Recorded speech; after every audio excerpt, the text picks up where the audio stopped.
সেদিন এত খিদে পেয়েছিল কি খাবো করে বানিয়ে ফেলেছিলাম সুজি। হ্যাঁ, নোনতা সুজি পোলাও স্টাইলে এর আগেও রেসিপি তোমাদের সাথে শেয়ার করেছি, কিন্তু আজ করেছিলাম খুব কম উপকরণে। কিভাবে করেছি চলো দেখে নিই। প্রথমে কড়াইতে সর্ষের তেল দিয়ে তাতে কাঁচা লঙ্কা ফোড়ন দিয়ে দিয়েছিলাম।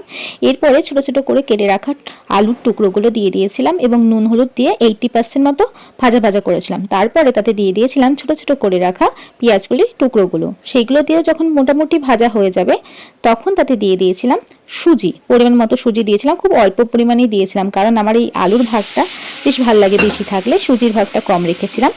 এরপরে যখন সুজি থেকে নেড়ে ছেড়ে সুন্দর একটা গন্ধ বেরোবে তাতে দিয়ে দিয়েছিলাম খুব অল্প পরিমাণে জল। এবার ভালো করে নেড়ে ছেড়ে নিলে রেডি হয়ে যাবে আমাদের নোনতা সুজি। তোমরা এটা গাজর, মটরশুঁটি, ব্রকলি বা যে কোনো সবজি দিয়ে ট্রাই করতে পারো, বেশ ভালো লাগবে। ছেলেকে দিয়েছিলাম যখন, সে বলছিল মাম্মা খেতে অনেকটা কিন্তু চাউমিনের মতো হয়েছে। তোমাদের ভিডিওটি কেমন লাগলো একটু কমেন্ট করে জানিও, একটু পাশে থেকে সাথে থেকো। টাটা।